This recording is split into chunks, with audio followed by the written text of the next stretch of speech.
When white people see my posts about racism in America, frequently they say, "I didn't know."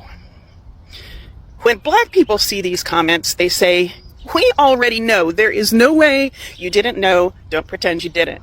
This disconnect is really hard to explain, and I've been trying to understand it myself. I'm going to be digging into this really deep because I think it's so important. It's not that we're just oblivious white people. It's that we've been groomed to be oblivious white people. People point out that it's not like this stuff is locked in some vault somewhere. It's available. You can see it. And that's true. But we were trained not to ask questions. We were trained not to look for it. And I see it in my family. I see it in my circle of friends, even some of my friends that are pretty progressive. We have this ingrained training to not ask too many questions. We were taught to trust authority figures, teachers, ministers, police officers, politicians, the anchor guy on the evening news. We believed them because we were groomed from childhood to believe that they were trustworthy. We were not taught that the system itself, the system they were part of, was designed to protect itself first. And frankly, it felt good just to trust them. It's like you had this permanent mommy and daddy figure. It made life feel safe. The gaps in white knowledge were filled in with lies. We were told that poor people were lazy, that's why they're poor. That crime existed in black neighborhoods because they were black neighborhoods. That broken families cause poverty. These ideas were not questioned. They were treated as common sense. And we were started with our grooming as infants, as little tiny babies, as little bitty kids that are impressionable and just forming our ideas about the world. So that was our social foundation. We were told that black people can't keep their marriages together. I was even told that the reason they couldn't keep their marriages together was because of how they were treated during slavery. So out of one side of their mouth, they'd say, "Wasn't that horrible that families were split up during slavery?" But now that has just become part of who they are. And so it's their fault. I don't know, it didn't make sense to me either. We also were not told that welfare benefits were not available if there was a man in the house, a black woman working 2 jobs who still needed support to raise her children, could not have a husband or partner living in the house with her. And of course we were taught that that was their fault because they couldn't keep their marriages together. As we were growing up and we started to repeat these beliefs, we were seen as respectful and well-adjusted. I don't know, are you getting pissed off? I'm getting pissed off just going through this again. We were guided by the TV news and movies and TV shows to care when white people suffered and to disconnect from the pain of other people. We were taught to feel patriotic about our country without questioning whether they were being truthful with us about why we should feel such patriotism. When we asked those white authority figures that we were taught to trust, we were lied to. Now, when black people give us honest answers, we don't fully trust them. It's not about ignorance, it's about conditioning. My education is in behavior analysis, and that's how that works. You just expose someone to a social system that supports a certain line of thinking, and you fall for it, especially if you are started out as a young kid being taught all that stuff. And that's what happens to all of us. We were taught that silence is polite and that truth about society is rude or inappropriate. And as a girl that went to a fundamentalist Christian church, that was even more so. You don't ask questions that are going to make people uncomfortable. But that comfort, you see, it kept us obedient. It kept us from asking too many questions. It kept us from wanting to do anything about it. because we didn't fully understand that there was something that needed to be done. We were used to preserve a system that depended on our own silence. It kept us from befriending Black people. It kept us from knowing what the hell we thought we knew about those people. So when white people say, I didn't know about any of this, understand what that really means. We were trained not to look. We were trained to believe the stories that we were told by the authority figures. We were shaped by a system that used your trust against you. We were trained to look away. And now we have a choice. White people, we need to get angry about being kept in the dark all these years, so that together with our Black neighbors and neighbors of all races, we can break down this oppressive system that has brought us here to the point of fascism. Check the caption for some documentaries to help you get started learning. We need to really get curious. But I would like to say what scares us is I think we hear violence. The young lady said she's afraid of violence. And isn't it sad that we who have been the victims of so much violence, now whites fear violence from us? We do not have a history of killing white people. White people have a history of killing us. See? And what you fear, may I say this, sir? What you fear, and it's a deep guilt thing, that white folks suffer. You are afraid that if we ever come to power, we will do to you and your fathers what you and your people have done to us. And I think you are judging us by the state of your own mind, and that is not necessarily the mind of Black people. All right, now let's talk about something that most people don't want to hear, and of course I admit. And the biggest fear that the white America has isn't, about crime, protests, or even politics. It's about Black awareness. And when this one happens, it scares them out. And then it's about also Black power. So it's about the moment Black Americans stop asking for permissions and start reclaiming everything that was, stolen. And the narrative, the wealth, the voice, and also the pride. So because when you really look at history, fear has always been, the engine behind racism. And of course, fear that equality means losing privilege. And the fear that the truth will flip the script. The fear that justice won't just balance the scales. It will expose the lies that they've built, their comfort on. And that's why the system works so hard to keep, people divided. But to also keep the white folks, thinking that they are somehow better off, even when they are struggling to, pay witness to, the SNAP, whatever ordeal. And also because that the day both sides realize that they have been played against each other, that's the day the whole structure will collapse. But see, deep down, they know that what Black people are capable of, and they have seen it. And the creativity, the resilience, the innovation, and of course, also from music, culture, business, education, Black excellence keeps rising, even when the odds are impossible. And that scares these folks out. And because it's a proof that the entire system built to limit Black progress was never, strong enough to erase it. So yes, the biggest fear isn't violence, it's vision.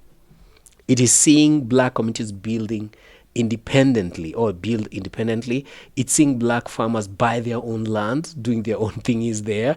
They're also seeing Black creators own their media, their platforms, and their power. And of course, for centuries, white comfort depended on a Black silence. White comfort depended on the Black silence. That hit me hard. And of course, and that silence is breaking, that's what they fear the most. So not revenge, not uprising, just an awakening. So me and you, we're going to watch a couple of videos that are prepared for you, just not from the prelude that we've just watched. And then of course, we're going to make up our thoughts towards the end of it. And of course, courtesy to the creators. So hang around. Hi, I'm Kylie, and white conservatives are terrified of POC outnumbering us. And I truly believe this is the motivation behind a lot of hateful policies in the US. If you haven't heard of the Great Replacement Theory, it is that over time, if enough black and brown immigrants come to the US, as well as white people having children with POC, then over time, POC will outnumber white people. And the reason that this is so unsettling to a lot of white people, especially conservative white people, is that they are terrified that if POC become in power, then they will treat us like we've treated them in the past, which is obviously not great. It involves subjugation of people, enslavement, assault, violence of basically every kind. And I think that white people can feel the shift happening as they are becoming more and more outnumbered. And that is why they are clinging so tightly to power in Congress and with the president right now. And that's why it's so funny when white people deny that racism exists, because if they didn't think racism did exist, they wouldn't be scared of being outnumbered. But they understand the ways that we have treated people of color has been atrocious, and thus they are scared of the tables turning and of being in that position of subjugation. And that gene of Africa is the most powerful DNA on earth. We are the only people who can reproduce ourselves in every other group. I can make a baby with a Chinese woman, it's an African baby. I can make a baby with a French woman, it's an African baby. An Arab, an East Indian, a Native American, it's an African baby. You understand? Yeah. The white man cannot reproduce himself in any other woman but one who looks like him, because he's genetically recessive. I'm genetically dominant, and that's why he must eliminate me. Because in the natural order of things, if I do absolutely nothing, we can literally predict the date where he will no longer exist. So he has to make a decision. He either has to get rid of me first before nature gets rid of him. So speaking about this,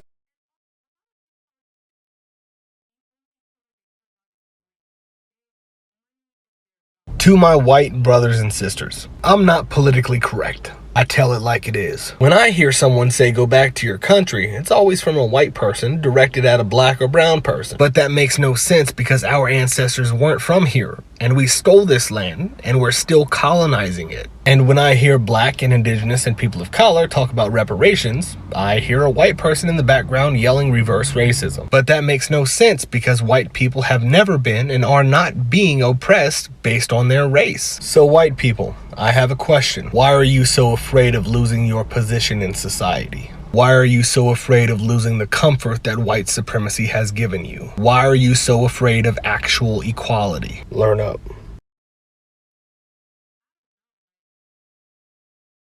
U.S. churches were full-fledged stakeholders in slavery.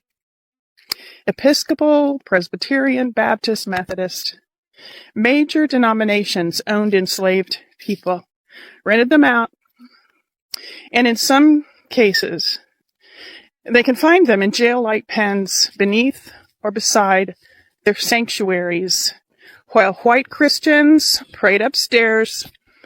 Black men, women, and children were shackled below, treated as inventory instead of human beings. Now, it was common for enslavers to require their slaves to go to church so that they could learn about being a humble slave to their masters.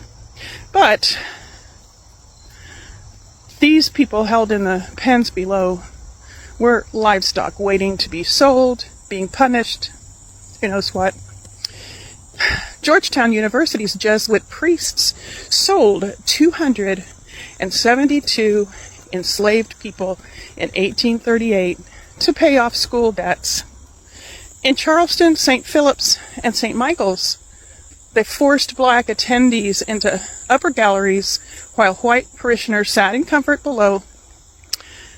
Methodist ministers in the South regularly enslaved people as personal property. And of course, many ministers in the South enslaved people as personal property. Southern Baptists split from Northern Baptists in 1845 for one reason: to defend their right to keep enslaved people.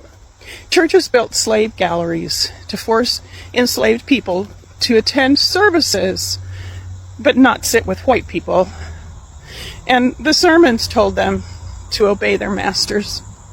But the people locked in the church pens, they weren't taken upstairs to worship. They were confined like livestock.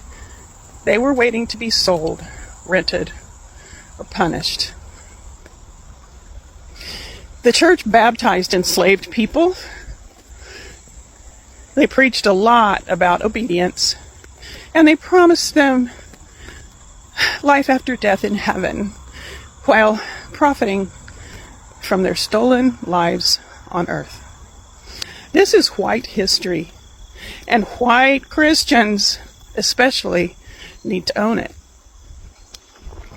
My username works as my address in case I disappear. Get curious. Yesterday on one of my posts, somebody commented that I need therapy because I hate my own race. Nope, I just think white people are strong enough to handle the truth. We need to stop with the White Fragility Act. We've just been undereducated. We have been cheated out of the real story of this country, and people think that digging it out, that excavating it, means that I hate my own race. We were not taught about Black history, or women's history, or indigenous history. We were taught the fairy tale, the one that centers whiteness and skips over all the violence and bullshit that built it. That doesn't mean I hate white people. I don't. Not all of them, anyway. It makes me furious. I am willing to do the digging. And since I retired, I have the time and the inclination to find out the full story, the true story, not just the flattering parts. Because the truth is not punishment. It's the beginning of repair. Right now, this country is opening the gates. Hell, they've already opened the gates for racism to be acted on proudly and spoken aloud again. There was a time when we didn't say things out loud, but that just meant that they were percolating underground because we hadn't solved the problem of racism. We had just made it rude to say out loud. I am not okay with what's going on in the country right now. Not okay with it. And that does not mean I hate my people. It means I want us to be better. And I believe we are strong and resilient, and we can act on the wrongs that have been perpetuated in our name. And it's high time we did that. In fact, there's no better time than right now with this administration promoting racism, terrorism, and hate. There are references in the video notes if you want to learn with me. Put my username, kellysnyder.art, into your search. I love you guys. As white people, is our deepest fear that we are inadequate? Or is our deepest fear that Black excellence is powerful beyond measure? It is their light, not their darkness, that most frightens us. We ask ourselves, who are they to be brilliant, gorgeous, talented, fabulous? Actually, who are they not to be? Look honestly, and you will see how they demonstrate love as a reflection of our unwarranted hate. Our playing God does not serve the world. There is nothing enlightened about positioning ourselves and controlling the narrative so that Black and brown folks feel insecure around us. We are all meant to shine as children do. We were born to manifest the glory of the Spirit that is within us. And it's not just in some of us, it's in all of us, no matter what your skin tone is. And as we let our own light shine, by atoning for and repairing the harm of our ways, as we learn to serve and see the true greatness of Aboriginal and Indigenous cultures and human beings around us. We unconsciously give white people around the planet the permission to do the same. As we are liberated from our own fears, our presence automatically liberates others. From this point, we can build a new world that is connected to the planet and each other. Together, humanity is achievable. And of course, these are my thoughts, and they're purely my thoughts. And so the fear isn't really about black people at all. It's about what happens when truth replaces the lies, and when power returns to those who were never supposed to have it. And don't forget, when the mask comes off and everyone finally sees how much was hidden, twisted, and sold as normal, white America's greatest fear isn't losing control, it's losing the illusion of control. And because once black Americans stand fully in their truth, in unity, the entire system that depended on their silence starts to crumble. And that's the shift that's happening right now. And the awakening that they can't stop, and the one that they fear the most. Now, you can call me Sherlock if you bumped across this particular channel. This is what we do here. And of course, for my returning viewers, I just want to echo, want to salute you. You've been a success to this particular very end.